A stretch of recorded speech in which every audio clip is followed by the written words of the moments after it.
what are those projects that are happening, that the shovels are in the ground right now and that are very close to being done? Sure.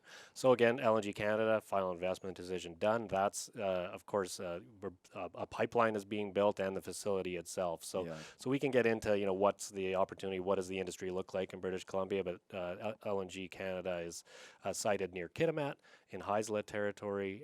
That's where the facility will be. The pipeline will come, from northeast British Columbia to that facility. So it's a very large pipeline that's Mm-hmm. being built across northeast BC. And for those of us and your viewers from British Columbia, you know what an undertaking that is to build infrastructure through that part of our province. So it's a massive infrastructure project. It's going to take thousands of workers to make that happen. It's incredibly exciting. It provides real, true opportunities for not only jobs but careers for British Columbians, for Indigenous communities.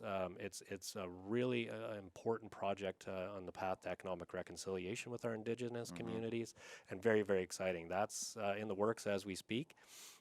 We've got the wood fiber project, which is located just outside Squamish, so very close to Vancouver, actually, and that's a smaller project, but still a very significant project that will export as well.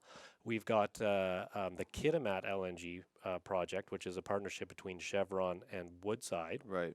So that's in very active discussions right now. And really importantly, around that project, they have announced that they're looking to proceed with an all electric plant, which Oh, would be the largest plant of its size in the world to be all electric. So let's put that in context. Wood fiber will be all electric as well. Very exciting. So again, those are three projects that are looking to get into development. Kitimat LNG has not taken a final investment decision as of yet. They're still right. exploring their opportunity. Fortis actually has an LNG plant, and I think this is important to contextualize: is that they've had an LNG plant in British Columbia, right in Delta, since 1971. So we have been uh, producing LNG and for storage. So that's why they produced it, was just for backup for the gas system. But we've had it here for over 40 years. So this is not new, but exporting the product is new. So Fortis has expanded their Tilbury plant and is looking to expand even further, because what they're looking to do is not only export, but what hasn't been talked about a whole bunch in BC is the domestic opportunity for liquefied natural gas.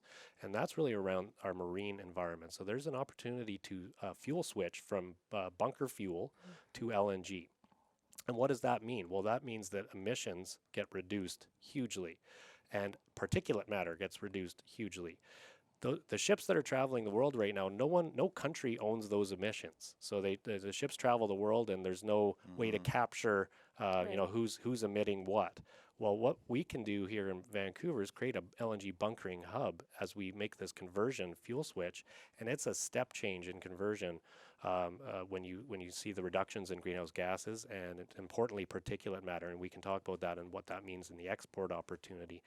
But what's really cool as well is that the BC ferries have taken this opportunity, and they have switched their two main ferries. So any of your viewers that have taken a ferry lately from Swartz Bay to Tawasin, the Spirit class ferries, the big ones, are now on LNG. So Wow. so not a lot of people know that, right? So Yeah. so here we are, making this switch here right here in British Columbia, and what does that mean? Well, the greenhouse gas emissions and particulate matter are reduced hugely on those two vessels going back and forth every day. They're making several sailings a day, and now they're running on liquefied natural gas, and it's a demonstration of what the opportunity is for LNG right here in British Columbia. Now imagine as we take this opportunity to parts of the world, like Asia predominantly, where we all know air quality is horrible. Mm-hmm. The World Health Organization has recently said that there's two main emergencies right now in the world: climate change and air pollution.